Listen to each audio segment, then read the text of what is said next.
Okay, fantastic. Good afternoon, everyone. Welcome to all of you here in the room and to those of you joining us on the live stream. Welcome to the last, but not the least, the final session here at COP28 here in the Buildings Pavilion. And I hope you all have had an invigorated time so far at COP. I hope that you've learned something. I hope that you've engaged in some collaboration and that you'll be leaving with a new impetus and hope in relation to our collective ability to decarbonise our built environment. As you can see on screen, today's session is all about building the transition to a sustainable, decarbonised and resilient built environment. Building the Transition is World GBC's campaign that we have carried on from World Green Building Week this year into COP28 here in the UAE, and we'll continue it into 2024 and on to COP29. As part of this campaign, we've joined together with our global network of green building councils, net zero carbon buildings commitment signatories, partners and other supporters to present an open letter to political leaders here at COP28. And through this joint action, we've been aiming to demonstrate the critical role of the built environment in tackling the climate crisis and to champion the activity being implemented by our network and to provide a call to action for those policymakers here to step up and deliver the regulatory change the world needs.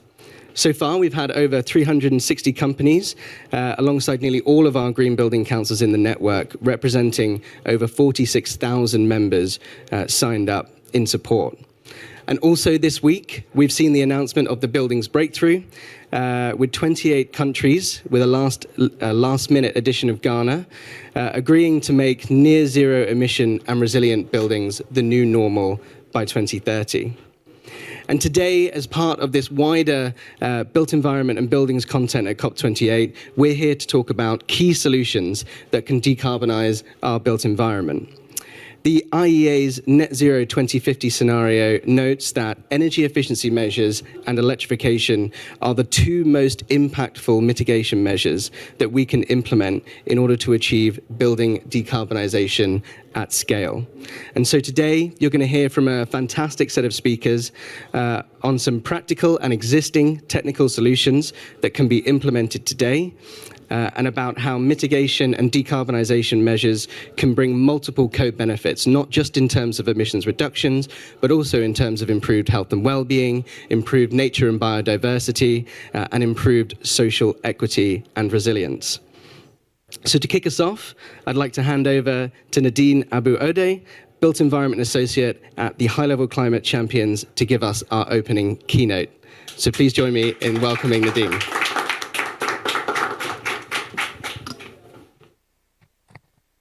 Thank you. Good afternoon, everyone. I'm Nadine Abu Ode, part of the Built Environment Climate Champions team, as well as the Building to COP Coalition Ambassador. I'm delighted to have the opportunity today to be a part of this event and talk about the importance of decarbonizing the built environment sector. The buildings and construction sector is responsible for around 40% of global energy-related emissions, around 20% greenhouse gas emissions, and 50% of all extracted materials globally. Not only is the sector critical for climate action, but it's also a huge threat to a transition to a net zero future if not tackled. Despite actions from individual entities, such as countries and cities and private sector, and showing positive signs of change, the sector grew in emissions in the past year. So this is where the Race to Zero campaign comes in. So the Race to Zero is a global campaign rallying non-state actors, which includes companies, cities, regions, financial, and healthcare institutions, to take rigorous and immediate action to halve global emissions by 2030 and reach net zero by 2050.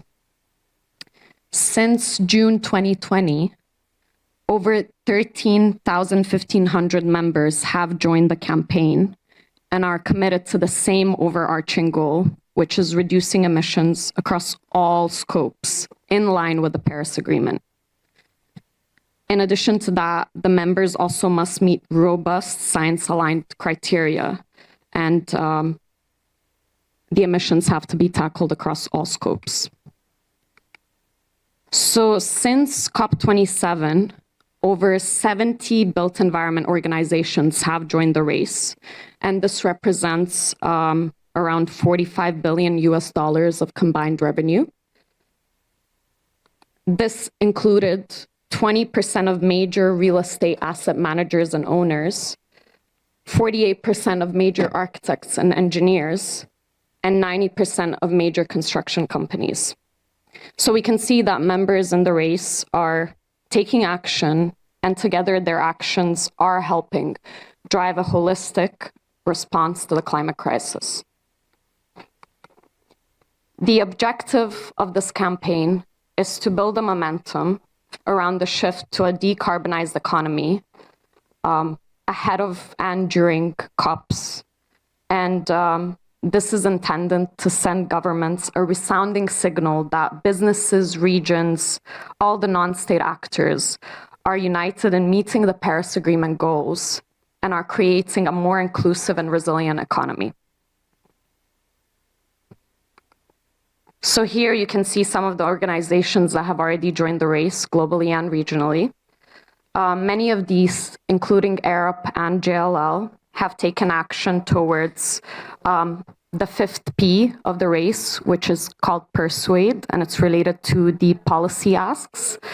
They've done this by amplifying their demand signal by committing to only owning and occupying net zero carbon buildings by 2030. The city of Nagpur's net zero buildings by 2050 roadmap includes strategies and actions to help reduce greenhouse gas emissions in the context of, choosing building materials and explicitly aligning them to policy actions to net zero action. Other non-state actors such as Sunway Rate, which is a Malaysian real estate investor with around $1.9 billion in property, they've introduced an internal carbon price. And Daiwa House Industry in Japan updated its purchasing power by committing to 90% of its suppliers covering purchased goods and services, having science-based targets by 2026. Lend-Lease, a global construction firm, also made an unparalleled commitment to reach net zero by 2040 across all three scopes. The city of Tokyo is expanding zero-emission buildings to reduce greenhouse gas emissions by 30% compared to the 2000 levels, reaching all net zero by 2050, and also accounting for adaptation members such as disaster prevention and heat countermeasures. Now, the member I'm most excited about that recently joined the Race to Zero is actually a UAE-based developer, one of the biggest developers here, Aldar. And they've pledged to significantly reduce their carbon footprint across scopes 1 and 2, as well as a 45% reduction in scope 3 emissions intensity by 2030. So ultimately trying to achieve net zero by 2050. Aldar is taking a series of actions, and this includes implementation of sustainable design standards to maximize energy efficiency, engaging in upskilling its supply chain, prioritizing green construction practices, adoption of more clean energy sources, tenant engagements, as well as implementation of circular economy principles. So we can see that a lot of the Race to Zero members are taking some very impactful action, and not only are they doing it internally within their own organizations, but they're also committed to influencing the wider sector and collaborating with other peers. So to join the race, we have a series of initiatives and networks that are official Race to Zero partners.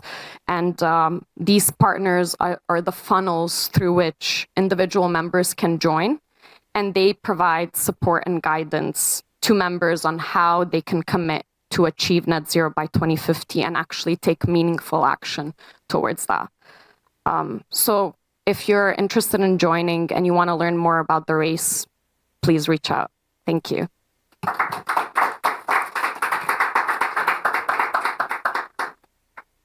Wonderful.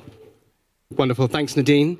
It's really good to get some context there about the need for action and the race to zero more broadly. And I am going to shamelessly highlight well.GBC's net zero carbon buildings commitment, which is a climate initiative encouraging businesses and cities and regions to take accelerated action by 2030, working on some of the private demand signals that we need to see to accelerate change, and also in terms of achieving the race to zero 2030 breakthrough goals for the built environment. But now we're going to hear from two speakers in a bit of a solutions showcase to highlight some of the existing technologies and solutions that are delivering decarbonisation today. So first up, joining us remotely, we have Jessica Groves-Smith, Joint Managing Director of the Passive House Institute. So hopefully we have Jessica online. Excellent. Over to you, Jessica. Hello, yes, thank you. Thank you for the introduction. Greetings to everybody from COP who's sitting there in the room online in the buildings pavilion. I'm sorry I can't be there with you today, but it's fantastic that we do have this opportunity to network also online and virtually. So welcome to all of you, and welcome also to everybody who's listening online. My name is Jessica Groves-Smith. I'm joining you from Germany today, from Darmstadt, with a solutions showcase for high energy efficiency, the Passive House. You should be able to see my screen now, yes? So if we click to the next slide, please, and click twice so we see the image as well. We heard also in the opening statement that energy efficiency is really one of the most important areas and one of the most impactful that we need in order to reduce our emissions and stay on where we'll reach our climate targets. And this is particularly also the case in the construction and in the building industry. What you see on this first slide here is a deep energy retrofit project in Frankfurt, where the Passive House concept has been applied. It's a multifamily building from the 50s. On the left-hand side, you see the thermal imaging from before the retrofit. On the right-hand side, after. It was retrofitted very successfully, and the heating energy consumption was cut from the high 200 kilowatt hours per square meter in year to only 17 kilowatt hours per square meter in year, and obviously also equivalent reduction in carbon emissions. So I'm starting out with this to say that the technology and the know-how really is there. The challenge that we're facing is how do we implement mechanisms? How do we collaborate? How do we change the industry that this really high energy efficiency level in this construction sector can become the new norm and scale worldwide? Next slide, please. I'm here to present the Passive House as a solution showcase. So to start out with, what is a Passive House? It is a concept that focuses on high energy efficiency at the core of the definition and what Passive House is all about. The approach is to design buildings under the local climate conditions, the local context, for high thermal comfort and high indoor quality, so having a good environment for people to live and to work in, but to do that with minimum energy input. It's a performance-based standard, which means that we've defined a maximum operational energy demand that is very, very clearly defined. And then the buildings optimized through design, through energy modeling to meet exactly that target. And that standard is now being implemented not only for single family, not only for residential buildings, but it's applicable in the same way, the same concept, also for offices, for hotels, schools, universities, and even entire districts now are implementing this as a standard. Next slide, please. What you see here is the very first Passive House residential building that was actually built in 1991 here in Darmstadt as a pilot project to showcase whether this high level of energy efficiency can realize in practice or whether it's purely theory. Proof of concept, yes, it can. So over 30 years of energy consumption data from this particular project show that that building, even after 30 years, still has a really, really low energy consumption of only 10 kilowatt hours per square meter in year. To put that into a bit of context, for those of you who are maybe less familiar with the actual numbers of heating energy consumption, So we're talking about 90% reduction compared to the existing building stock here in Germany, here in Europe, and still around 50 to 70% reduction compared to what code is proposing for new builds today. So we can do better. The technology is there, and the passive house concept is a solution of how to approach this. Next slide, please. There's absolutely no magic to it. I won't dive into the technical details because we simply don't have time.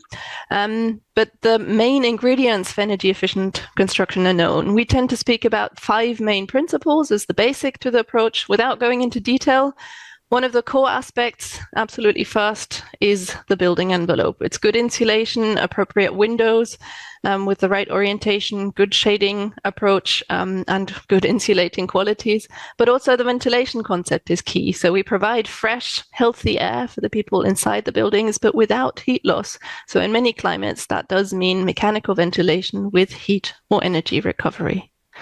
Next, please. So far, I've given examples mainly from cold climates and the reduction of the heating demand. Now, it's really important for me to stress and to focus that this concept is applicable internationally. Because Passive House is a performance and outcome-based standard, it means that we have that target and we optimize in the local context. So it's really about designing your building through energy modeling to reach that target in your given context. And obviously, in hotter climates, that means optimizing to reduce your cooling demand. On the next slide, we'll see just a brief example of what that can mean in the case of cooling, and click twice, please, so we have the animation. Thank you. Yes. So pick up on this cooling case. Here is an example of the benefits of high energy efficiency in the scenario of a hot climate and reducing cooling demands, but also reducing cooling loads. So what we achieve by high energy efficiency is that those high cooling peaks are significantly reduced. We need less cooling units in the first place, but we can also work with much smaller and much more efficient energy systems. There's much less pressure on the electricity grid from peak loads. So energy efficiency, driving down the energy demand, driving down the peak loads, really has a lot of added benefits in addition to driving down the energy, driving down the emissions. Next, please. So what we've experienced over the years and what is really baked into the Passive House approach and how we work with the community and through project is quality assurance. To really achieve that high energy efficiency in reality, in practice, we have to have good mechanisms of quality assurance. So we need capacity building, which is the first one listed here. We need people across the industry to be aware and familiar with the technological solutions. And that starts really with students at university learning differently, approaching buildings as energy efficient from the outset and not relearning later in their career. We need reliable design tools, and they don't have to be overly complex. It's much, much more important that they are reliable and robust based on physics and give you a realistic a calculation of how the building is actually expected to perform. We also need high quality components, and coupled with that, we need verified energy performance specifications, relying not only on what the manufacturer tells us, but energy labeling, certification schemes, and then overarching a QA process, which, for example, can be certification. Next slide, please. Proof of concept are realized buildings, the Passive House standard, and we do the quality assurance through certification. So we offer certification for buildings, but all those different tiers as well. So for components, for tools, for people, as an offer of quality assurance. The Passive House is certainly not new. There are now over 3.6 million square meters of certified passive houses around the world of varying typologies, whether it's a new build or retrofit, residential or non-residential. Without diving into detail of a specific project today, because there's just such a large variety and all of us are interested in a different typology in different context, I do invite you to take a look at the online database, which is shown here on this slide. Take a look at what typology you are most interested in, reach out to the network, reach out to the practitioners who are working in this field and who are implementing this high energy efficiency solution in their world, in their context. If you go to the next slide, please, one thing I wanted to point out here is obviously Passive House is a voluntary standard. It's independent of code. It has its own quality assurance processes. It's really state-of-the-art high energy efficiency for buildings as a solutions showcase. Code and policy are absolutely essential, and we need to keep working on that. That's a lot of what COP is about. It's important to push, to incentivize energy efficiency and better solutions, but by nature, policy can be fairly slow and it can only be incremental within the context it's working with. So voluntary standards such as the Passive House can be more ambitious. They can really push where we need to be going and the state of the art. And that makes them a really, really important driver for market transformation.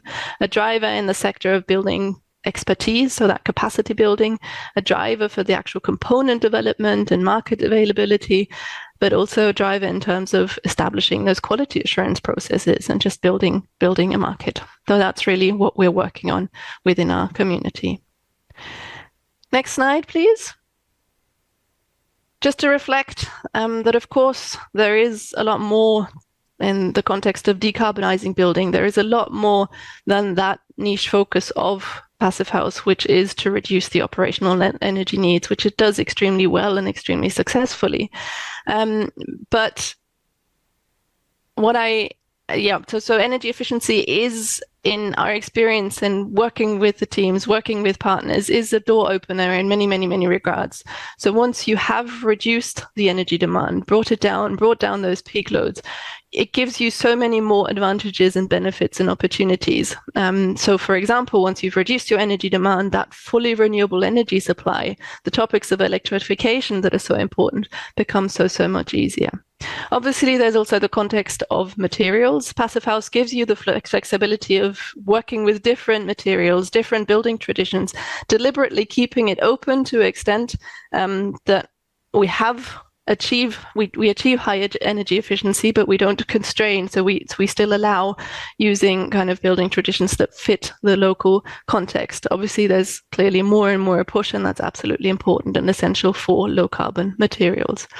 Last but certainly not least, we always have to keep in mind that the people at the center of all of this. If you click once more, please, it's aspects such as health and well-being, fuel poverty, and all of those things can also be addressed through energy efficiency. We have the good ventilation systems, we would provide healthy air, we would provide comfortable and healthy conditions, and fuel poverty is a big thing, obviously reducing our energy and electricity bills.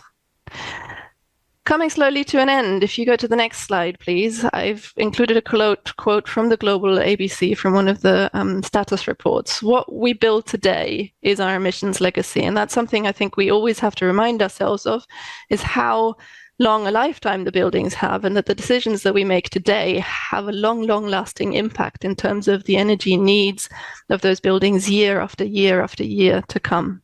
So I urge you, everyone in this sector, that remind ourselves the technology is available, and let's strengthen our collaboration to scale it, to bring it to the people, to make it the new norm. If you do it right. Let's not waste opportunities. Yes, it's the state of the art of energy efficiency solutions that are available and that we should be implementing today to avoid lock-in and really bring down our emissions now, but also in the future, in the long run. So next slide, please. We here at the Passive House Institute are a research institute. We're based in Germany, but we're certainly not in this alone. We're sort of a backbone in the sense that we provide those quality assurance methods. We provide the research and the definition of what the Passive House standard is. But we work very, very closely with our international network. So on the next slide, you'll see these are our affiliate organizations that we collaborate with through the International Passive House Association, IFA. We have partners worldwide. We collaborate very, very closely in the sense of enabling. So we have the Passive House standard, we develop the QA processes, but then we network with our partners locally with the context of, well, thinking globally, but acting locally so that we have the expertise and can grow the markets within the regions. And as part of that, because collaboration is so important, we are also a member of the Global Alliance of Building and Construction. I'll leave it at that today as a showcase of Passive House. I hope I was able to give you some insight in what we do and how we do and what we can actually achieve in this sector of energy efficiency, really, really driving down the energy demand. Thank you for listening. Think efficiency first, think efficiency now, we can do this. The technology is available. So think of passive house as a really valuable ingredient for tackling the climate emergency. Thank you.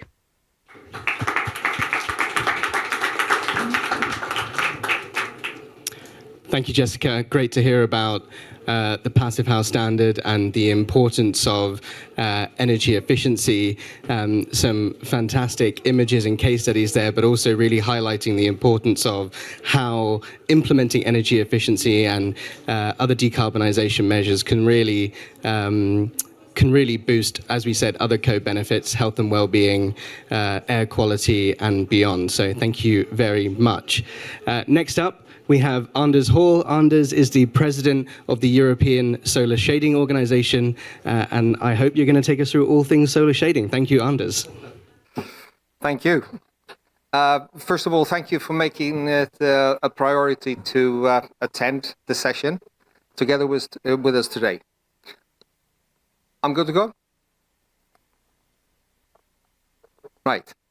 So we heard about energy efficiency, and I will stay on that topic. And this is the punchline I've used the past 15 years, talking about solar shading, that the best kilowatt hour is always the one we don't need. But before I go on, have you removed my movie? Yes, you have.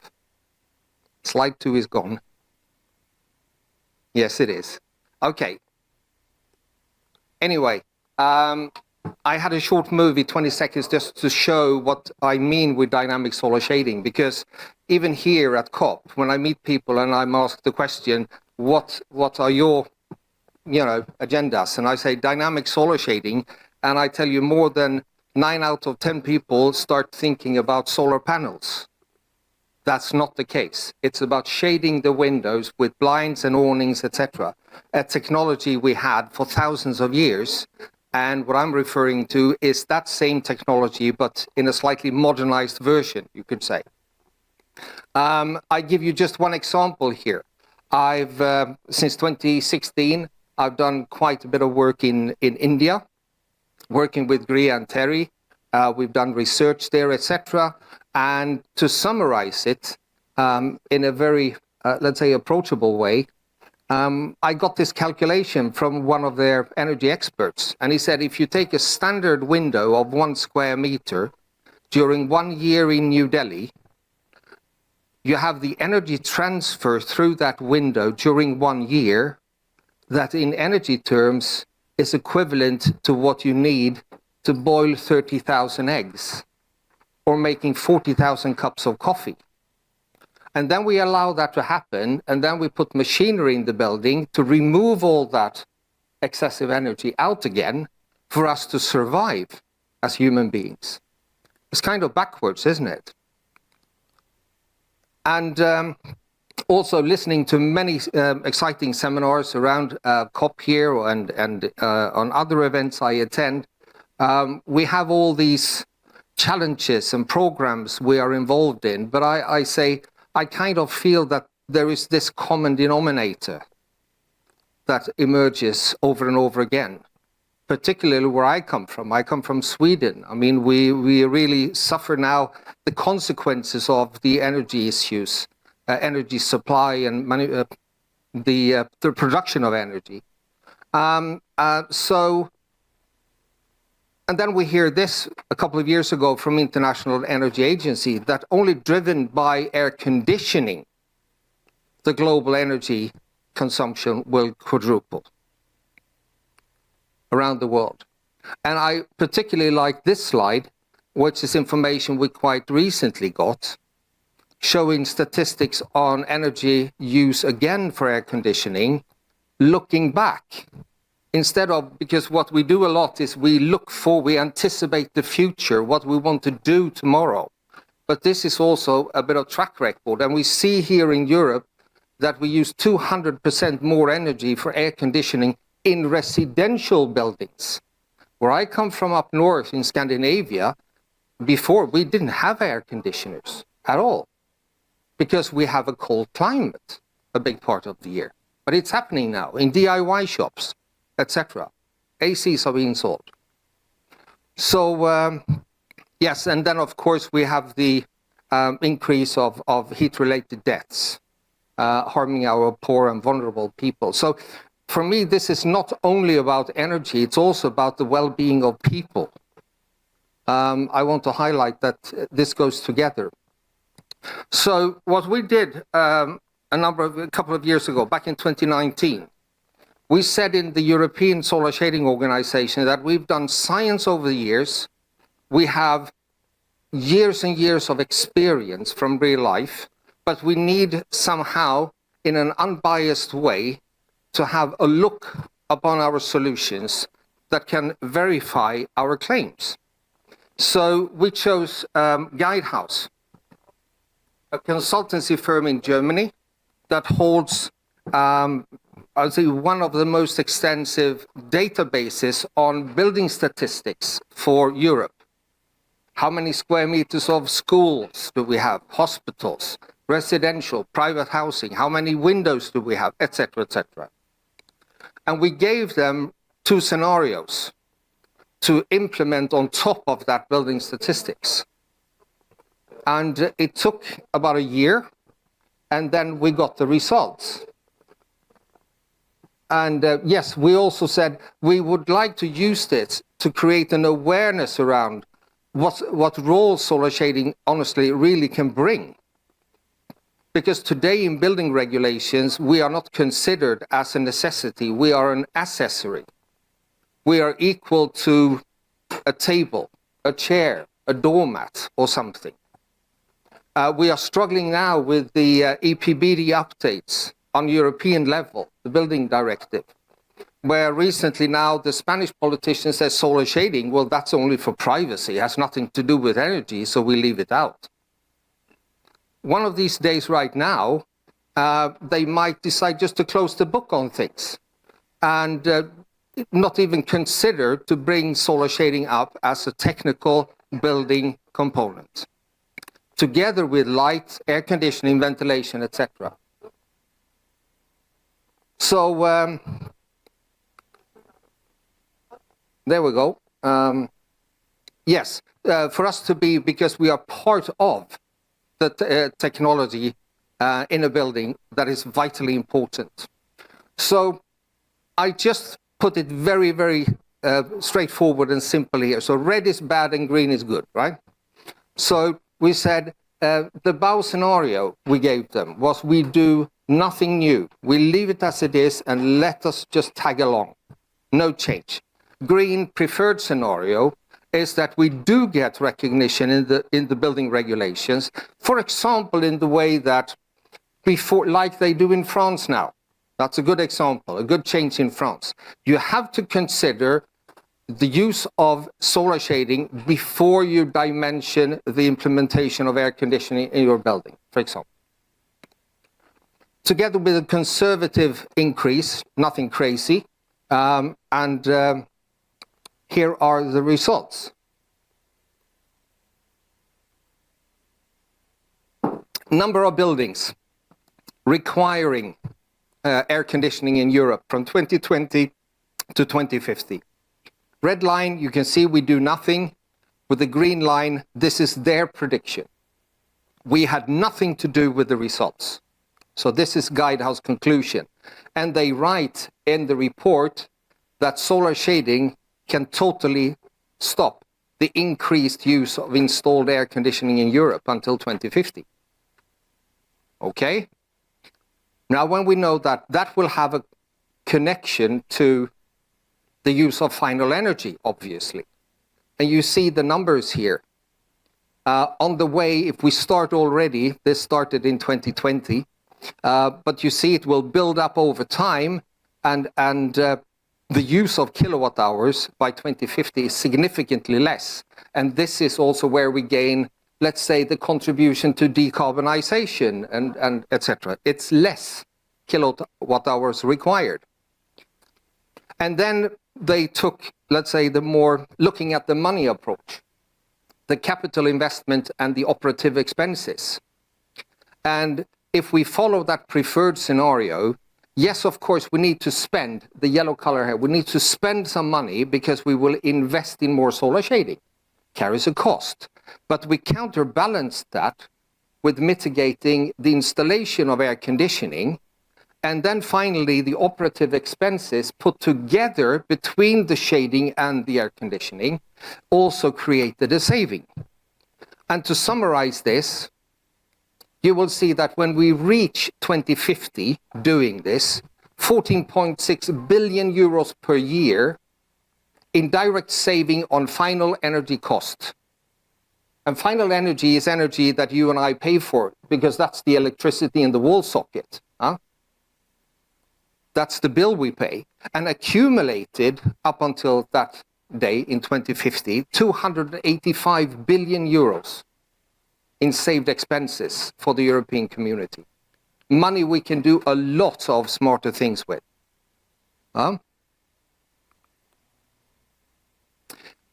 We started also to say we need to prepare our own industry to get ready for the new questions from maybe people like you, or from the architects, or from the consultants, sustainability people. So we started developing an educational program, which we today are very proud of, and it's being implemented around Europe. And it's on different levels, depending on what your ambitions are. And we give a certificate, because ESO, as an organization, we are established in Brussels, close to the EU Commission. And it's all about, basically about understanding the collaboration between the glass and the shading. I'm restricted on time here, so there's a significantly longer story here I don't have time to give you, but it's all about combining the glass and the shading. And I can see here going on the metro from Expo to the hotel every day and morning that there are mistakes being made here as well. I see it all over the world because it's lack of knowledge. And yes, you removed another one thing, it disappeared. I had Elon Musk here as well, because I said we don't need to wait for Elon Musk to come up with something, the new wow thing, because this is already available and it can be implemented already starting tomorrow. Another reflection I just have to make, because I've been working in the commercial building sector for about 30 years of my professional life. And one thing is absolutely clear to me, that technologically, in this scope with buildings, I would argue that we have all the solutions required. We just need to start working together. And because working and cooperation means working together, not working at the same time. And that is still being done a lot. And I've been in hundreds of these situations myself. And the other important thing to add here, which also disappeared, so I don't know what you guys done, I said at the bottom here to take a shared responsibility for the outcome. The neighbour system in Australia is something I'm really curious about. It's being exported now from Australia to the UK. And I would argue to look at a neighbour's version being implemented in Europe as well, because that's not only looking at what you plan to do and up until you leave the keys. It's about how does this building perform over time in the future. And that can only be achieved by shared responsibility in the building sector. So yes, we are a European organization. UK was part of our organization before Brexit, so they are still with us. But we do have an extensive international network already. So if you're interested in reaching out, talking to us, etc., the educational program or whatever, why should we reinvent the wheel? I sometimes say we have probably about 30 of the best brains in our industry, in our organization in the world today. So we are more than willing to cooperate with you, so working together to achieve. And by this brief presentation, I hope I created some awareness, some interest, and I hope I triggered your curiosity. to consider solar shading as a vital component for what we all would like to achieve. So, thank you.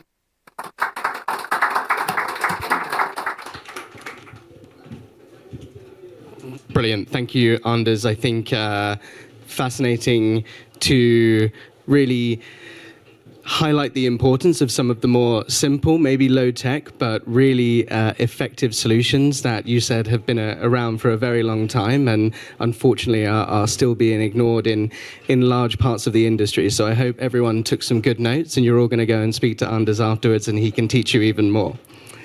We're now going to move on to the second half of our session today, and we're going to have a fantastic panel discussion about delivering this action that we've talked about and some of the solutions that we've talked about at scale. So if I could please ask up to the front of the stage, we have Emily Grandstaff-Rice, the American Institute of Architects President for 2023.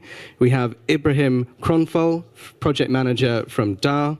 We have Yvonne Cho, CEO of Singapore Green Building Council, and we also have Thomas Andre, Director of Operations for REN 21. So guys, please come and join me at the front.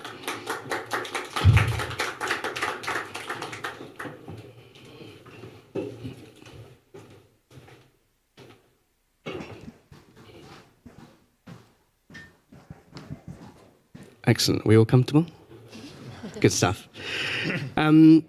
So the reason we're here today, and we've heard from our two speakers so far, is about the importance of energy efficiency and electrification. Energy efficiency, often described as the golden rule of building decarbonisation. I think we heard first fuel from Jessica in her presentation. I think hopefully we and our audience are aware of that, but it's good to get a bit of context and then move on to understanding how we're going to start really implementing this at scale, because it's all very well having one or two extremely well-performing buildings or one or two hero buildings, but we really need to start taking action at a significantly deeper level if we're going to stay on track for 1.5. So I think to start with, maybe we can talk a little bit more about the current situation in relation to energy efficiency and electrification in the built environment. And Thomas, maybe we can start with you, telling us a little bit about REN 21's work and your global status report.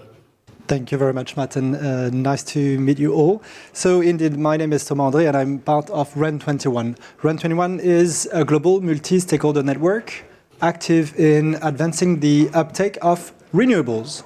So our organization that gathers more than 110 members, spanning from governments to industry associations, civil society organizations, science, academia players, we are all working together to really document the advance of in terms of renewable energy, including electrification topics and energy efficiency issues, but also making sure that the discussions, the debates around what needs to be advanced is well understood, and so that we can also align ourselves as a wide community with different perspectives to be a bit more active and efficient, let's say, in our diverse actions. So coming to the building sector, and indeed through the Renewables Global Status Report that we are publishing every year since 2005, we are now clearly looking specifically at the building sector. It is the biggest energy demand sector because it represents 33%, 1/3 of the total final energy consumption around the world. So this is absolutely massive. and so it has been reminded by Nadine, by Jessica, about the fact that it also leads to a lot of emissions, 27%. And those emissions in buildings are obviously related to the burning of fossil fuels through different technologies like the boilers, like the furnaces. And so that leads me to the usage that we make out of this energy, because most of those emissions are also related to space and water heating and cooling, as it has also been mentioned before. And if we look at that, that's about 75% 25% of the final energy consumption in the buildings that are related to space and water heating. Hopefully, what we are looking at, notably in our global status reports related to renewables, this is the fact that there are some alternatives to fossil fuel solutions, and related to the topic of this panel on energy efficiency, on electrification, I might cite just quickly two of them. So heat pumps, to start with, is definitely a solution that will be more efficient. And if we look at again some numbers, because we do like numbers, we have seen a record growth in heat pump sales and use all over the world, and so also global investments grew up by almost 10%. In 2022 compared to last year. That is also expressing a real demand from the end-use consumers for this type of solutions and to manage their energy demand. Rooftop solar as well is another important solution, because we can see a growing number of buildings that are using these technologies, and so again, here the growth is impressive. So we have 49% more of rooftop solar in 2022. So we've switched from 98 to 118 gigawatt of total installed capacity of rooftop solar. We are very far from more than 1,200 gigawatt of solar capacity installed around the world, but nevertheless, the dynamic is here, and that's something to be accompanied through different measures that I guess we'll be looking later. I don't want to take too much of time and leave, so I'll probably get back to some other. But these are two elements. Renewable energy, and from our perspective, needs to come with energy efficiency measures, and one will not lead to the other. This is maybe a key message I'd like to give. Thank you, Thomas. I think that's an excellent opening statement to remind us all about the relationship of the built environment back to the grid.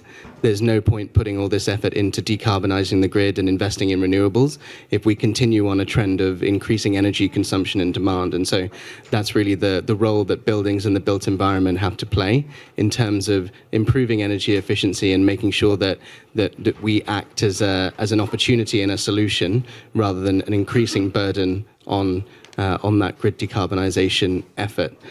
Yvonne, maybe I can come to you next. How important, from your perspective, leading a green building council in the Asia-Pacific region, is energy efficiency and electrification in relation to your market, giving us a bit of an insight into Singapore? Okay, so I think I'm the odd one here. I'm going to be sharing about, our situation from the other side of the world, where it's hot all the time, a tropical context. So if I may divide our buildings into residential and commercial, so we don't use much of gas. There's definitely no heating in buildings. Our temperature is like 25 to 32, so it's not a very wide band. It's actually quite comfortable. So for residential buildings, the emphasis is actually on natural ventilation. So we don't really talk so much about cooling and all that, because the main aim is to use particularly design tools, CFDs and all that, to orientate the buildings, put your doors and windows in the right position. So like for our homes, there would be like a gate and a wooden door, so you leave your wooden door open, and that way, wind flows through. So that is the main emphasis for residential buildings. There's also an Energy Conservation Act, where some of the key household electrical goods have energy efficiency requirements. That would be like the air conditioner, refrigerators, lighting.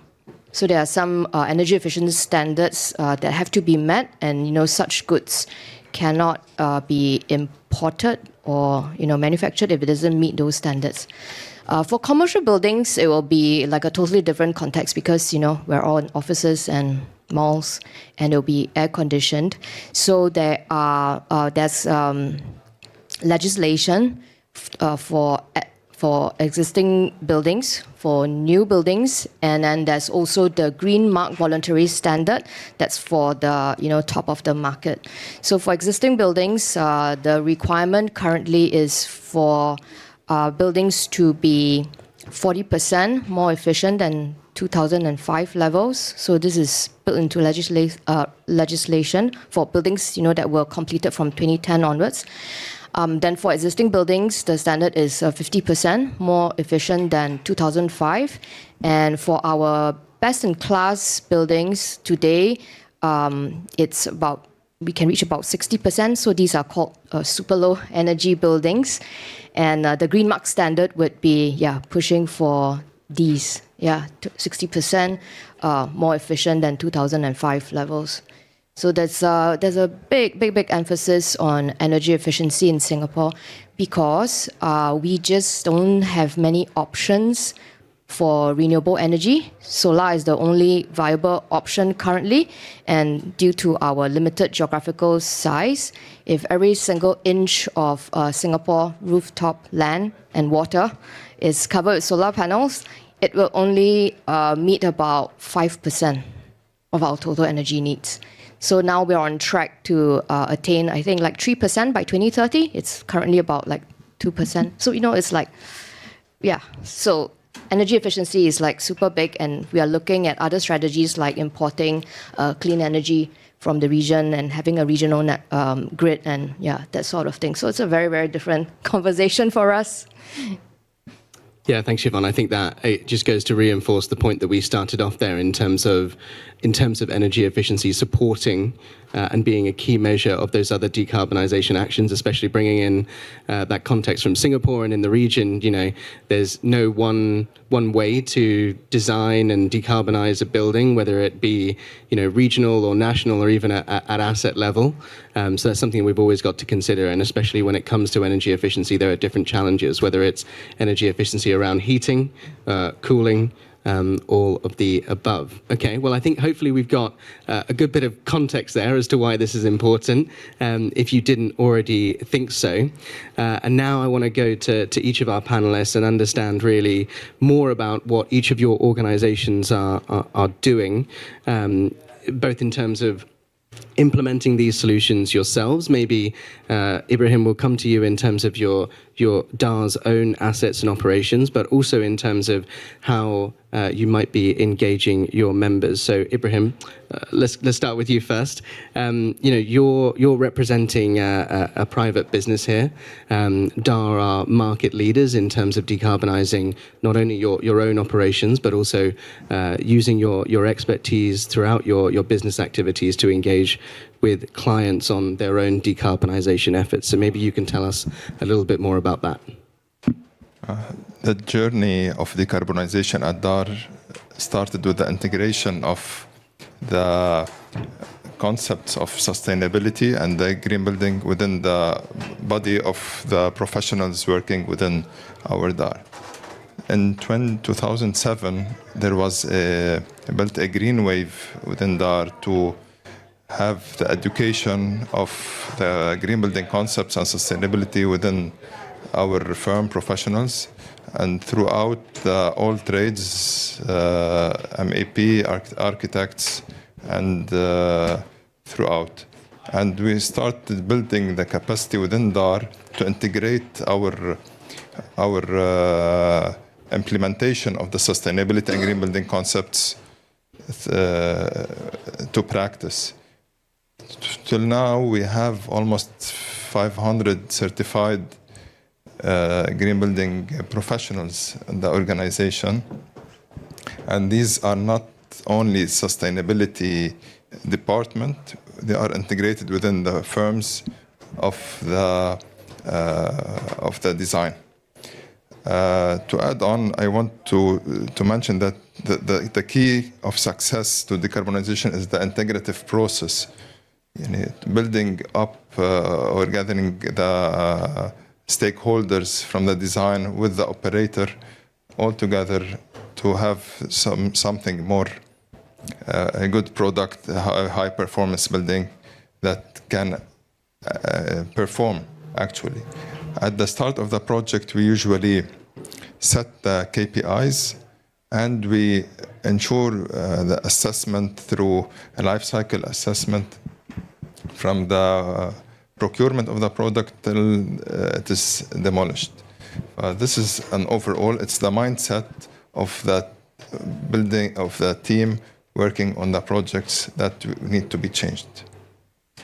Wonderful. Thank you, Ibrahim. I think that's a really important point that we're going to keep touching on in terms of that collaboration, not only within your organization, but also in terms of working on projects and getting all of the stakeholders involved as soon as possible once that project is initiated in order to maximize that impact.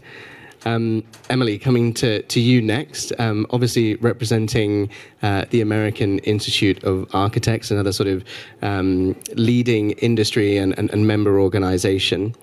Architects are often described as the first line of defense, or in relation to all aspects of building design, but also making sure that, from the get-go, a building is designed to be efficient in operation. So what are some of the key solutions in terms of that design that your members are implementing? And then really, beyond that, how are you as an organization getting them to do that? Thank you very much, Matt. I represent 96,000 members of the AIA, which practice both in the US and globally. And one of the things that kind of stops me in my tracks is between 2020 and 2060, global building floor area is expected to double, growing by approximately 2.4 billion square meters. So imagine the difference if these new and retrofitted structures attain net zero. So the challenge is out there. Architects have a vision, and yes, we are often the front line. We're the ones that have that initial conversation. And one of the ways that the AIA is leading is through our 2030 challenge. And so this is an effort to have our members sign as signatories to track reported operating energy and embodied carbon project data. And we currently have about 1,300 signatories. Since COP21 in 2015, our commitment has tracked a reduction in CO2 emissions of 205 million metric tons. So we know that there is action that's happening, but it's also not enough. And I think it's been a wonderful conversation every year when we release the report to understand exactly how well we're doing. So it's really a complex and difficult problem, right? And so I love this panel because we're talking about discrete elements about energy efficiency, from solar shading, from renewables, to education within our workforce. They are all important. And one thing that I want to stress that our architects have a particular knowledge base in is sometimes to reduce energy efficiency, the key aspect is actually to reduce floor area. And that's not a conversation that we always have, because often, we want more, we want to be able to, feel comfortable, whatever comfortable means. I love that in my office in Boston, we're having conversations with some leading universities within the United States of how can we make them as a master plan more sustainable. And the answer is actually reduce your building stock. You might not need all of that square footage, square meters, to do what you need to do and have efficiency in your operations. That also means having the difficult conversation with users that you might need to change the way that you work, live, play, learn in the building. You don't need a coffee maker every 2 offices, right? Those types of operational, just human aspects, which reduces the load before we go into the issue of needing all of these other discrete solutions. And I think architects, we see many things, we solve complex problems. We are a partner in this. And really, I'm optimistic for the future that we're going to get there, but ensuring that architects have the resources that they need, that we're having these conversations is crucial to that. Yeah, I think that's a difficult but extremely important point, Emily, in terms of as industry organizations being able to educate and make that argument of a little bit less might go a much longer way in terms of decarbonizing the built environment, and educating clients along that journey can't always be easy, but definitely something that commitments such as AIA's is really important in driving. Absolutely. You touched on efficiencies and performance, and we just said that that's a difficult conversation. But how do you help to sell that argument in terms of the other benefits, in terms of the impact for users and occupants? Because in the end of our title there is and beyond, and I think that's what we're trying to touch at there. Well, it's interesting. Unfortunately, sustainability and energy efficiency is politicized within my country. And that's one of the challenges we have. What we are finding is that the conversation sometimes needs to shift to resiliency. And you can define resiliency in many ways. That also means, climate action in terms of more larger events that we need to protect for. That also means protecting our accessibility to energy, and hence renewables and batteries, and ensuring, I just worked on a project that had geothermal, right? And so that's an incredibly energy intensive, but opportunity for buildings to look at some natural solutions. So that being said, I think the way that we need to move forward is to look at things holistically. And I love bringing the conversation of public health and indoor air quality in this. Yes, we're talking about energy efficiency, but part of that is also selecting the right systems so that we have the proper indoor air quality that we need to move forward. And that's a partnership that we need to do with other allied consultants like mechanical engineers, to make sure that we're not just picking the systems that have always been, but we're picking systems that are innovating, providing a new standard of indoor air quality, especially post-pandemic, and are energy efficient.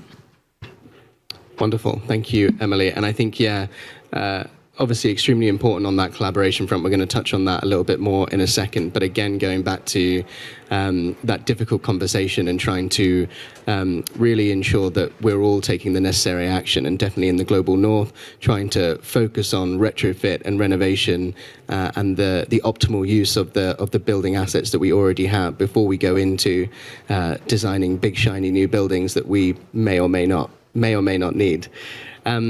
Thomas, just coming to you again on that broader question, whether you have any other points from REN 21's perspective in terms of those solutions and how REN 21 is engaging not only with your other stakeholders but also with the market in terms of encouraging that uptake and action.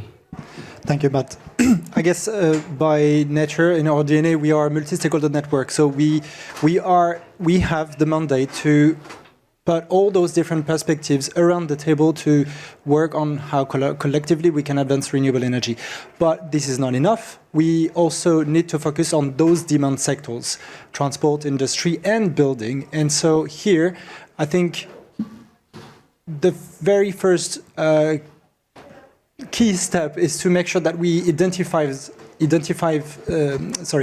ourselves, and we need to discuss, to understand the other perspectives. We've done that with the transport sector for more than 5 years, and we realized that the understanding of the transport sectors of energy and renewable energy were not as relevant as we were thinking, and vice versa. So we adapted our understanding, we adapted our language. We then were able to work on finding the common ground, to work on how to document what needs to be worked on, how can we develop better recommendations, how can we join forces in building events, in working on specific reports, projects on the ground, and involve more players so that we can diffuse and align our narratives or actions, at least under an umbrella type of communication,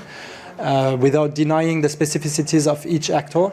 And that leads us to some concrete actions. I guess you all know the global status report for buildings and construction from the global ABC. We are very proud at REN 21 to have accompanied them to kick off this report based on the approach that we have developed. And so now that we are collaborating in building that. So this is maybe my call to all these networks that you have presented with hundreds and hundreds of members that you have, to sit with us and see how we can move to the next level in the building sector and the building energy nexus. Yeah, absolutely. It's an excellent call to action there, Thomas. I know it's definitely something that well.GBC engages with the Global Alliance for Building and Construction on that status report every year, and a really important industry piece of industry work that we can all refer back to in terms of making that collective message together. Yvonne, back to you. You're here representing one of over 75 green building councils around the world. I'd like to hear a little bit more about how Singapore GBC engages with your members in order to, increase the uptake of energy efficiency measures, of electrification within Singapore, maybe touching upon, what tools or certifications and other things that you use to accelerate that. Okay, I can highlight one, picking up on Emily's point on allied stakeholders. So I think in recent years, we have seen the finance sector, the banks, coming in quite strongly as members. And that has been very interesting because green finance options are now quite widely available, not just for the building owners and developers, but also green finance options for the entire supply chain, so like the small and medium enterprises. And I think today there are programs that commence from a building seeking a green certification, right? And that makes available the green loans all the way down the supply chain. So I think it's very different when you have the banks being the ones advocating to their customers on the need to, green your buildings, green your manufacturing processes and all that. So I think that's been very interesting for us. I think the challenge also is in retrofitting the existing building stock. So that we have energy performance contracting accreditation program together with what we call the Zero Capital Partnership for building owners that want to retrofit their buildings. They just go to the website, they just select certain providers that have been accredited for their capabilities as well as their financial ability to finance the retrofit, sometimes to the extent of having zero capex. So I think that's been quite interesting. And in our latest revamp of our Green Building Master Plan, a lot of the energy efficiency pathways have been simplified, right? So there's like now one common standard, whether it's new buildings or existing buildings, and there are energy efficiency pathways.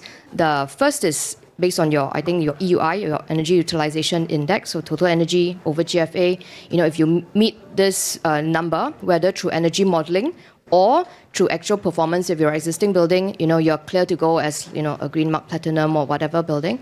And then the second pathway is what we call the fixed metrics. So meaning, your aircon performs at, this prescriptive number, your lighting performs at this, and if you meet all of this, it's deemed that you would comply. If when you complete your building and the energy numbers don't come in as what you provided for in your design, and then you would have to purchase renewable energy to kind of make up for that, right? And so a lot of these simplified metrics is very useful because we have collected data on on quite a number of standard building typologies. So most buildings would be able to come in under one of these two pathways. But if the building is a mixed use, is complex and all that, then the third way would be to just demonstrate energy savings over the 2005 baselines. So I think some of these programs to simplify things for the industry, to have guidelines, to provide pathways have been very useful in pushing for action. And of course, backed by, the green dollars. Yeah. Wonderful. Thank you, Yvonne. Okay, so I think we've got some good context there. We've heard about how each of your organizations are trying to push these solutions forward in your respective fields. But, today's session is all about how are we going to accelerate that action and deliver more impact at scale sooner rather than later. 2030 is around the corner. And I think hopefully we're all in agreement, but that, collaboration is going to be a significant part of that in terms of mobilizing this action. So Ibrahim, starting with you again, DA are an excellent collaborator both within the region and beyond, and you've already spoken about the work you have done within the organization of upskilling and making sure that that focus on sustainability is paramount within all that you do. But maybe you can touch a bit more on how you're doing that engagement and collaboration with your clients. How are you convincing them to go that one step further in the action that they're taking? And the collaboration goes on different levels. Within the organization, we have collaboration within our group of companies. We have DAR group that now it's SIDARA, and this groups including Perkins and Will, Integral, Entroba, DAR. We created like sustainability task force that a group that we collaborate with each other to ensure the level of knowledge and innovation, and we are all up to the level of expertise. We share ideas. This is from one side, internally we do, and externally we collaborate with other organizations like the AIA, the ASHRAE, Green Building Councils, and across the region. At the US GBC, we have representatives at the technical advisory groups and the lead steering committee. From the external and from within the DAR, we built this empowerment to reach our clients and influence their decisions. This will come also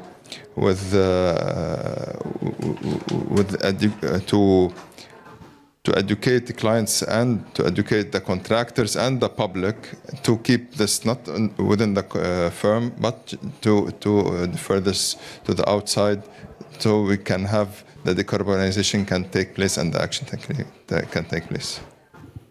Wonderful, thank you, Ibrahim. And yeah, I'm also going to give a shout out to the SIDARA group and all of the affiliate members. They do a lot of excellent work, not only with World GBC, but also a lot of national green building councils that you mentioned as well. And they're all signatories of World GBC's Net Zero carbon buildings commitment. So we love to see it.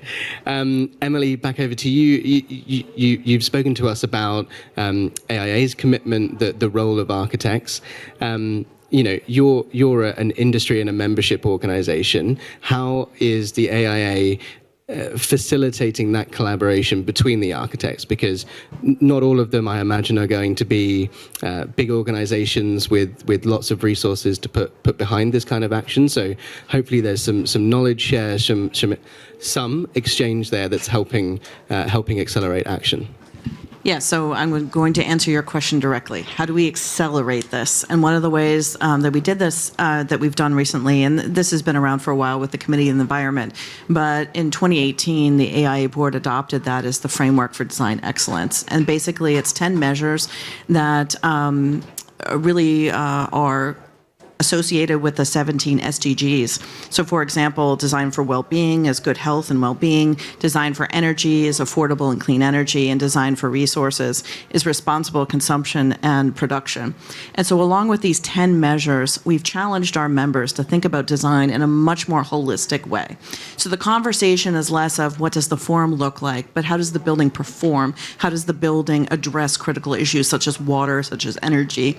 And in a way, sparks conversation with our members to then have with their clients. We've also associated the framework for design excellence with every award that we give. So you must address these items. And not everybody gets a 10 out of 10. That's fair. But you must address these items in some way, as a way of, one would say voluntary, but ensuring that this conversation continues to go forward. At the end of the day, I would also say for acceleration, we are really asking for standards and codes to address climate action, especially in terms of setting targets for energy efficiency. This helps us have that conversation with our clients. For example, I'm working on a building in New York City right now, which is an adaptive reuse. And one of the things that's coming forward in New York City is that there will be a carbon tax, and part of that is your energy efficiency. And that we had a conversation with the client, are you willing to pay this in 10 years when this is implemented? And they decided, no, we are going to go fully electric. That allows us to have that conversation. Not that we couldn't have that conversation before, but it's real. There are implications for not adopting a more accelerated attitude towards energy efficiency. New York is one. Many other cities are doing other things. So I think the American Institute of Architects, we're having the conversation internally, but we also want to work with policymakers to ensure, hey, your jurisdiction really does care about this. And that's why we need to do this now, not later. Yeah, I think you're nearly jumping to the next question, so I hope you've got more examples when we come back to wrapping up around that policy point. But absolutely, I guess you want to take that conversation and not the responsibility, but that away from actors and leaders within this space having to convince others to come on this journey, and hopefully get some policy and regulation that lifts everyone up in order to deliver the impact at scale that we've been talking about. Yvonne, speaking of collaboration, GBCs are very good at this. I can vouch for them. But maybe you can tell us a little bit more about what Singapore GBC is doing in this space, and maybe touch on the Asia Pacific Zero Carbon Roadmap as a good example of that regional collaboration. Okay, so this is more World GBC stuff. There are 5 networks, and Singapore is part of the Asia Pacific network. And you're right, because I think 60% of the population is in Asia, and urbanization is an everyday thing. It's less about retrofits, but more about how do we work with governments, how do we work with the industry, how do we scale up. So it's a very different focus. So as a regional network, we have developed together with Joy, the head of Asia Pacific programs, a net zero readiness framework, and it's got a few elements in it, and I've got it down here. I think there are 5 elements. The first is government, like getting buildings onto the NDCs and having roadmaps to achieving net zero buildings. The second is on technical pathways with defining what does net zero mean. Like in our part of the world, it's still a relatively new concept. People are still just focusing on building. People don't talk about net zero so often, right? It's a tough journey. We're talking about housing the population, good quality of life, and that sort of conversations. Yeah. So having this technical pathways is important for our region. Having certification programs to provide that framework is important as well. And what is the energy improvement strategy, right, for new buildings, for existing buildings? The third thing is about data, having greater transparency, and to build in, especially I think it's important, digital infrastructure now for us to be able to measure, to track, and to monitor building performance over time. Because it's easy to build a new green building, but does it stay green throughout its life, right? So I think today with the digital capabilities, this has to go hand in hand when the building is built, putting in the instrumentation, measuring, tracking, monitoring. Yeah. The fourth is on finance. Someone has to pay for it. So, working with the financial sector to encourage more investments in buildings for the finance sector to support the greening efforts of buildings and the whole supply chain. That's a key thing for us. And then lastly, also mindset. The people, right? Having programs for people to understand what does net zero mean. For the industry, things like pledges and commitments are a way to be able to rally different players together to have a common platform to discuss and share ideas. So as a region, I think this is the framework that we have come up with for us as GBCs to work with our industry, to work with our government, policymakers, to chart the path to net zero together. Excellent. Thank you, Joy. All right, we are coming to our last question, and then hopefully we'll have some time to maybe go to the audience. So if you haven't already thought of a question, please get thinking. But hopefully to sort of wrap this up, we've had some context. We've heard about what you're doing. We've heard about what collaboration can do to accelerate this uptake. And I think the final point is really to hear from the panel on policy and regulation.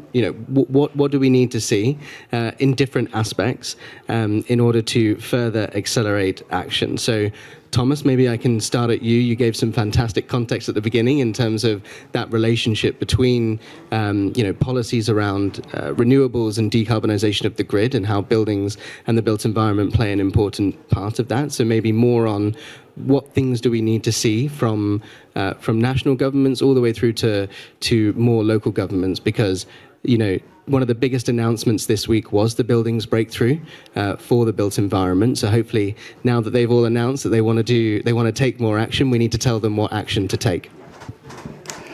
Indeed, and I guess from our side we can say that the building sector is a very dispersed and scattered market. Particularly when it comes at implementing various solutions that we've heard today, and so you've said it, Emily. We've got various discrete solutions to put in place, and when you are referring to standard and codes, I guess this is also maybe a way to support the deployment of these type of solutions, because it then leads indeed to informing the decision makers in developing the policies that can support the market development. We've got targets. This is very good. We could talk about different countries putting some targets in terms of heat pump installations or solar rooftop for electrification related issues. Targets is good. It shows commitment, but we also need to look at more regulatory and mandate type of policies. And here, this is really where, for these type of markets that are scattered, this can really help deploy and support the very end consumer demand and increase these demands. So we could mention some obligations and mandates. I'll give you just a few examples.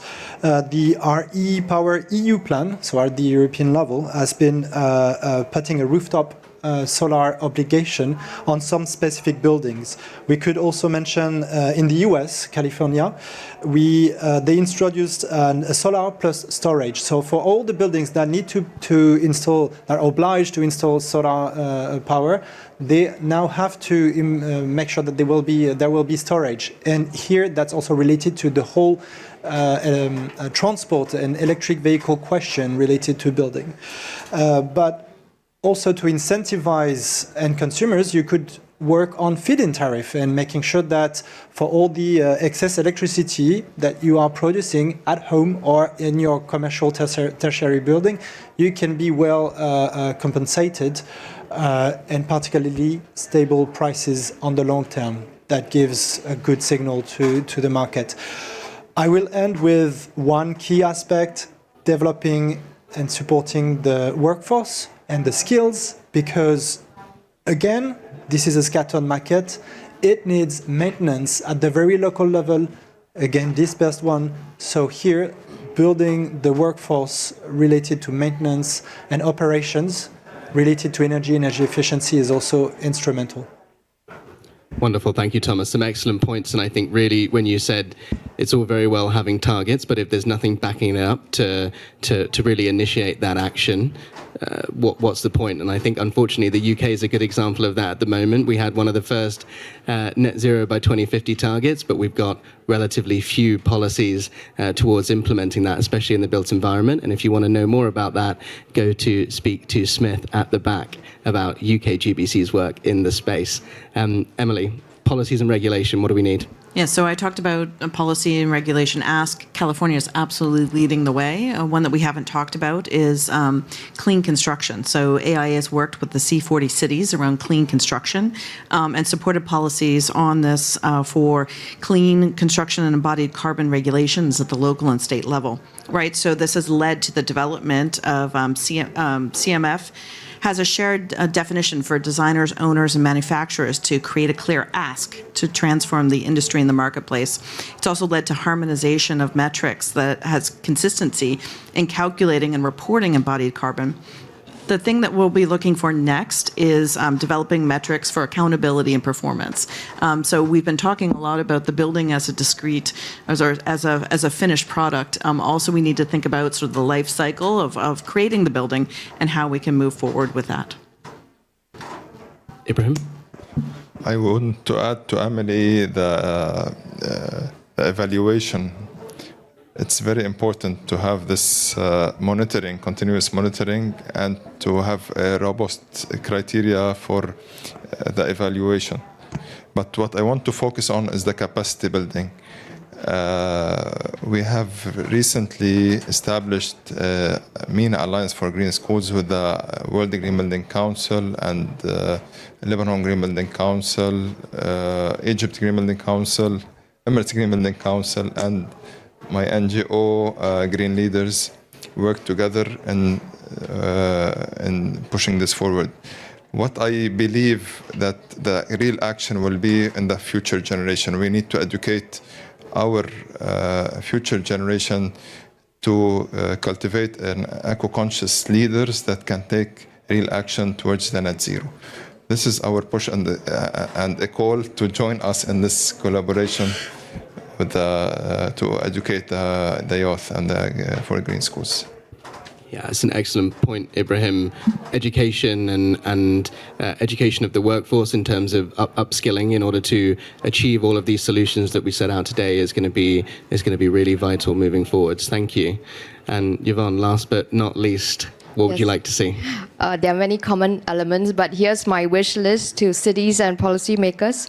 Number one, for urban planning processes, to go towards more compact, walkable communities with mixed land use so that people can have more access also to public transport and cycling, lower carbon modes of, transport.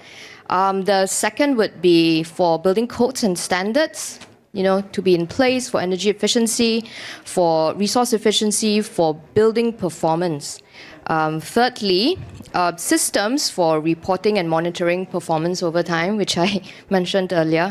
And fourth, something that I didn't talk about earlier is the power of public procurement.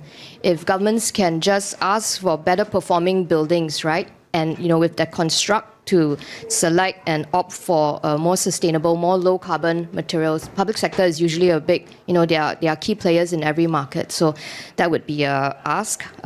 Capacity building, I think, has been covered by lots of people, and community engagement. We mustn't forget that we really need the citizens to be the ones to be asking for better buildings, and that would drive the market. Yes, that's my wish list. Excellent final point there, Yvonne. And yeah, I think bringing it back to that community engagement is a good point to end on. No one's going to achieve this without everyone wanting, and hopefully they do, better buildings to live, work and play in. And hopefully, we've heard some good examples there of that action being taken. And I also think this week we had the announcement of the updated EPBD in Europe, which is going to mandate minimum energy performance standards and have each European country mandate that in their countries. So we are starting to see that change. We are starting to see those policies come online, and hopefully we'll, before 2030, ideally start to see much more action at scale. I did warn everyone in the room that it would be great to have a question from the audience. A hand's gone up, fantastic. We'll come to you first, Smith. Hi, Smith Mordack from the UK Green Building Council. Thank you for having this conversation on energy efficiency, and I think it's interesting that the pledge that we heard at COP here around energy efficiency, I think, is going to really keep buildings being firmly part of the COP agenda, which is great. But I just wanted to ask maybe a horrible question to you all, but there was a report came out not long ago, a couple of weeks ago, that sort of the top 1% are responsible for more emissions than the poorest 66%. When I say the top, I mean the richest, top earning. And obviously a huge amount of that is to do with different kind of lifestyle factors, but I think buildings are a part of that. And I don't feel like we really tackle that in these conversations. Like, how do we better share our building wealth? So I was wondering what any of your organisations are kind of doing related to that and what you think we need to see more of.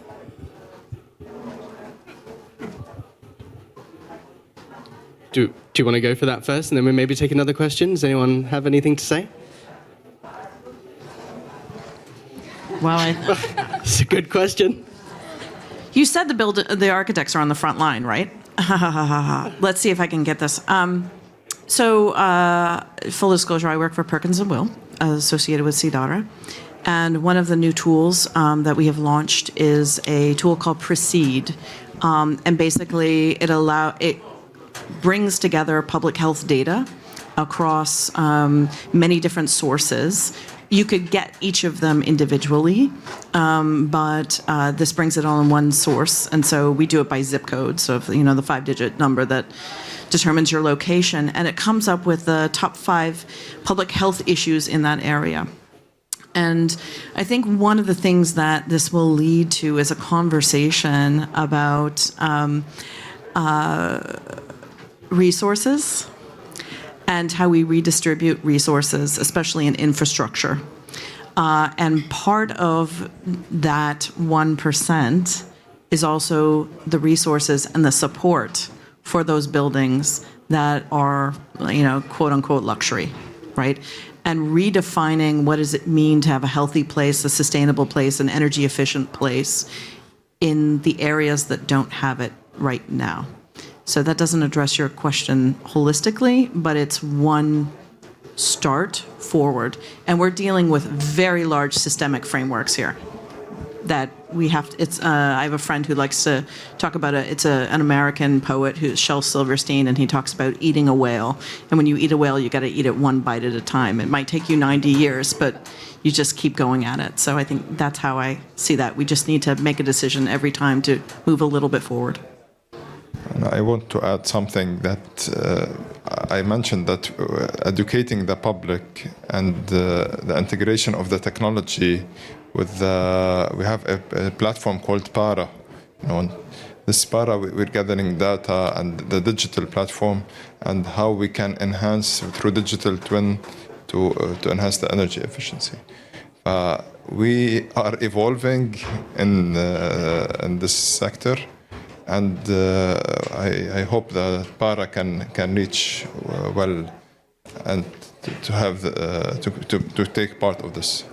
And what I didn't mention is that Proceed is open source, so it's not just within our company, but it's open to anyone who can use it because we think the issue is that important.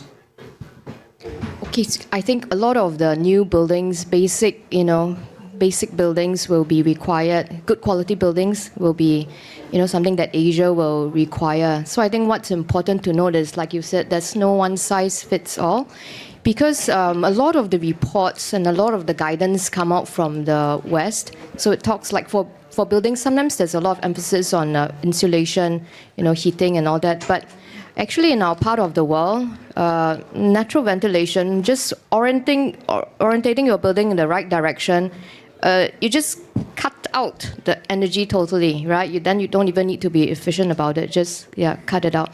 So it's a different conversation, and I must say that in our part of the world, we see a lot of programs from Europe, from the US, a lot of capacity building. many of these sometimes take place in Singapore because it's easy for people to fly there and get together. So there is good action, there's good support, there's good transfer of knowledge. And then I think today we didn't cover so much maybe on embodied carbon, but that focus on embodied carbon, on low carbon materials, I think that will have impact on where a lot of these stuff is being manufactured, often in Asia. Yeah, so it will lead to better, healthier outcomes also, for the air. Yeah. That's a good point, Yvonne. We've focused on energy efficiency and electrification, but definitely all of that should be taken within a whole low carbon context, and all of that should be considered at the same time. Do we have another question? Sure. So thank you all for all this insight. I came in here to learn, as I mentioned earlier during our brief conversation. So I wear two hats. On one part, I'm on the academic front. I work at Lagos Business School. And on my second hat, which is my primary hat, is I'm a real estate practitioner, also with green buildings, looking at green building standards like the IFC EDGE, and I used to work at JLL for like 15 years. So I came in here to understand what can be brought back to the continent, because I have a similar concern as she has on a bigger scale, where we talk about a number of net zero. You mentioned net zero, you mentioned capacity building. These topics are barely discussed on the tables that I sit on or am aware of, because everyone sits in silos. The academics sit in silos, scientists sit in silos, the developers sit in silos, and when they hear net zero, immediately costs becomes a major concern. No one is thinking grassroots, no one's thinking about ways that it can be done. Hence why I'm passionate about EDGE, because I realize an affordable standard that can be implemented. Now I'm sitting down and maybe putting a little bit of pressure also on you all, saying from the different positions you sit on and the different organizations that you're part of, because they're global. I see Global Alliance for Building and Construction. The Green Building Council, I know one exists in Nigeria. I know the one that exists in Egypt. I'm based out of Egypt currently. So how are you ensuring that this conversation is going down, particularly to the most vulnerable communities that do need to do this? Because what I hear is an opportunity for Africa to leapfrog. We really can, by coming up with first understanding and then empowering the grassroots to come up with local solutions that they can. But that starts from even understanding what the problem is, and I don't think it is happening yet. So I'm curious to know how you're seeing those conversations taking place, if not what are plans to make sure that knowledge is being transferred down. Can I start? Please do. The policy itself, unfortunately, sometimes it's very complex. Many do not understand the policy itself, and we need to explain. And I don't know if it's meant to be complex. Simplifying the policies, make it this simple, and going through organizations like the Green Building Councils that have interaction with the public and the local organizations can help in having this reach out. First, I believe that policies need to be more simplified. So if you can explain this to a 5-year-old child, this could be implemented. If we could not explain to students, I think this is more complex, and it's almost impossible to have it there. I think you mentioned some of the regional green building councils there, and I think I would definitely champion their role in terms of everything you've described. World GBC exists to be a convener and operate at that global stage.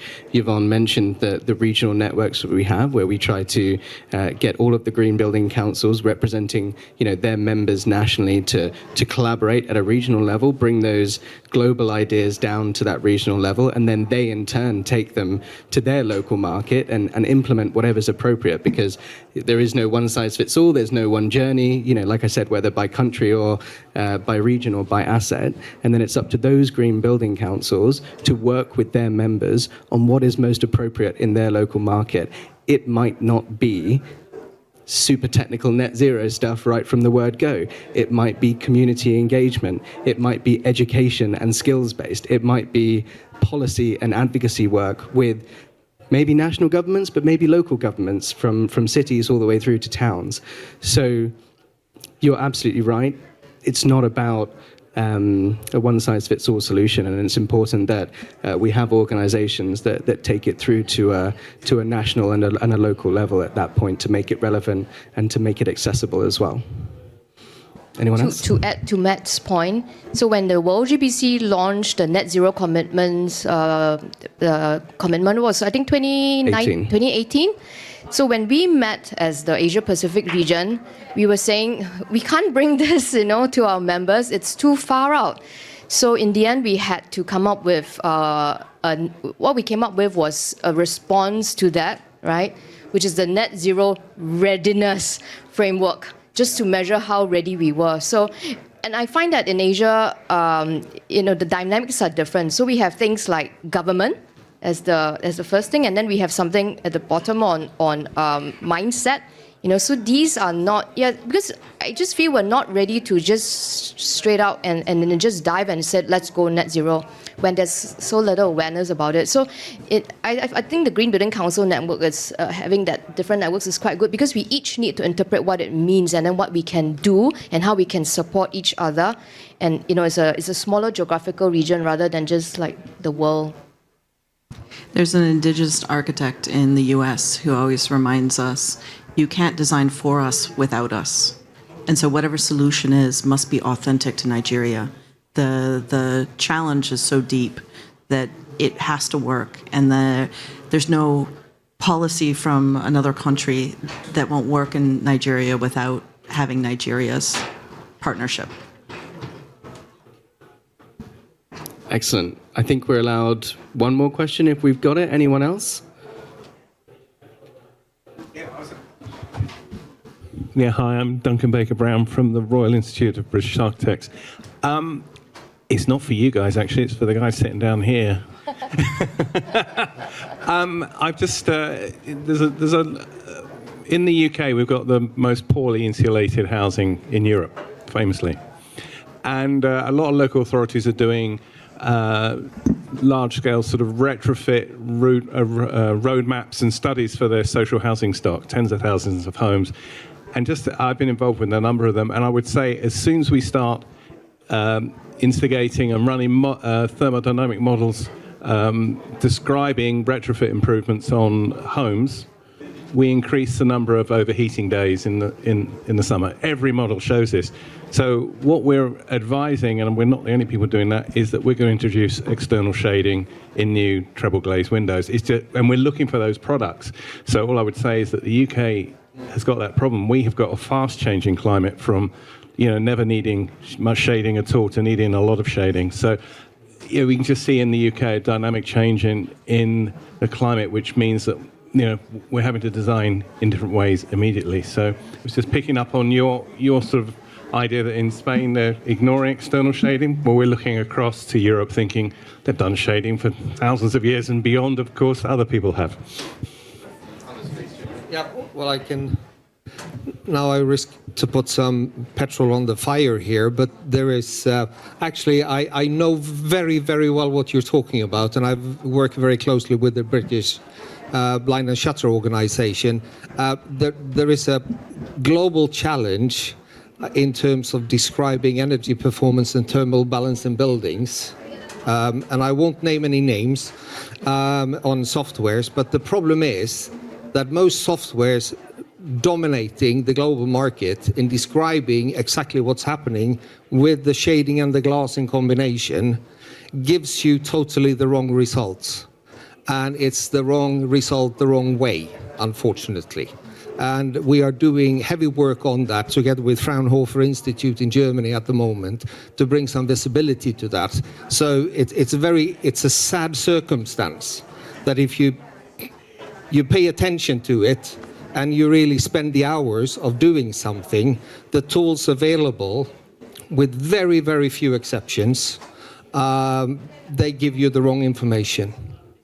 And I can come back to that. I've offered Global ABC a free webinar in January, February or something when I have more time, and I can give you more information on that. But we are working very hard on it because this is also a key component for us to move forward in the right way together, right?